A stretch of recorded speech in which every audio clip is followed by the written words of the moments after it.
اعوذ باللہ من الشیطان الرجیم وَكَذَلِكَ أَوْحَيْنَا إِلَيْكَ رُوحًا مِّنْ أَمْرِنَا مَا كُنْتَ تَدْرِي مَا الْكِتَابُ وَلَا الْإِيمَانُ وَلَكِنْ جَعَلْنَاهُ نُورًا نَهْدِي بِهِ مَن نَّشَاءُ مِنْ عِبَادِنَا۔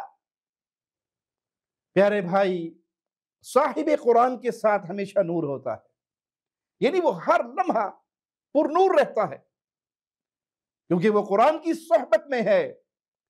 اور قرآن حکیم کی یہ آیت اس کے لیے ایک بڑا عجیب پیغام ہے، وَكَذَلِكَ أَوْحَيْنَا إِلَيْكَ رُوحًا مِّنْ أَمْرِنَا، اور اسی طرح ہم نے تیری طرف اپنے حکم سے ایک روح کی وحی کی۔ اے محمد صلی اللہ علیہ وسلم، آپ نہیں جانتے تھے کہ کتاب کیا ہے اور نہ یہ کہ ایمان کیا ہے۔ اور یہاں عقیدے کی بھی اصلاح ہو رہی ہے۔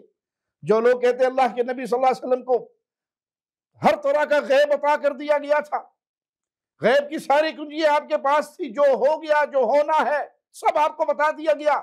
قرآن تو واضح کہہ رہا ہے ما کنت تدری ما الکتاب ولا الایمان، نہ آپ کو کتاب کا علم تھا نہ آپ کو ایمان کا علم تھا، ولیکن جعلناہ نورا نہدی بہ من نشاء من عبادنا، لیکن ہم نے اسے ایک ایسی روشنی بنا دیا، نور بنا دیا، جس کے ساتھ ہم اپنے بندوں میں سے جسے چاہتے ہیں راہ دکھاتے ہیں۔